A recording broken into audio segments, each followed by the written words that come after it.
बिस्मिल्लाहिर्रहमानिर्रहीम अस्सलाम वालेकुम दोस्तों। उम्मीद लरम तासु रोग जोड़ और खुशहाल वे और ژوند په مسعود کې دوستانو د وچا باندې پیښور کې قاتلانه حمله شوی و سونیا شاه داوا په سردار اکبر خان اور جن حبیب باندې و سردار اکبر خان بیان هم مخې ته راغلو هغه خپل بیان کې څه خبرې کړې دي که تاسو ټولو خبر باندې ځان خبرول غواړئ موږ ویډیو ځان سره تر اخره پورې وګورئ او چې کوم ملګري موږ په چینل باندې نوي دي هغوی د موږ چینل مخه ځان سبسکرایب کړي ټلې نشان دی وایي تاکي موږ راتلونکي معلوماتي ویډیو هغوی ته په اسانۍ سره ملاو شي دوستانو د واقعه د پیښور ځای چې د وچا باندې نامعلومه افرادو फायरिंग وکړو سونیا شاه اور علي شاه 007 مدیت کې اف ای آر درج شو اف ای آر کې چې کوم کسان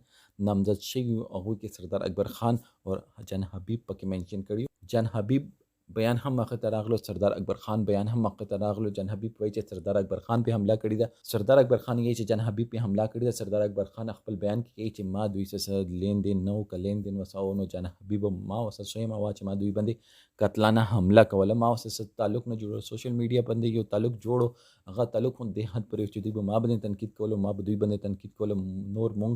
هیڅ دوی سره لین دین نه مونږ سره پروجیکټ باندې کار کولو چې دوی دا یو خبره کوي چې یو پروجیکټ میټینګ دی پر د اوچای غوښتي یو بالکل د ډراما ده هیڅ وشته مشته نه دی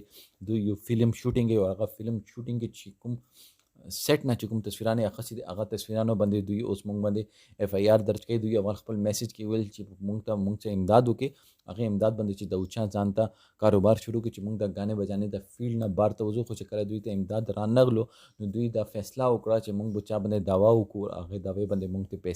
پیسې واخلو او مونږ به خپل کاروبار به شروع کو خدا سي هیڅ کله نشي کېدل زه بالکل صفایم ما غاړه صفاده ما غاړه آزاده ما اس کله دوی باندې فایرینګ یا حمله پې نه ده کړې اور ما سره جوړیږي سره نامې ته اخستو نامې او تصویر کوونې دي نو جب دوی باندې قتلانه حمله سره کم سوشل میډیا پر متعلق د دوی ما باندې تنقید کوي ورځه هغوی باندې تنقید کوي دینا زیات ما وسه هیڅ تعلق نه ده دوستانو پولیس لګیا د خپل انویسټیګیشن کې ډیر زر حمله ور بو گرفتار شي هغه نه بعد ټول حقیقت کراشي چې دا څوک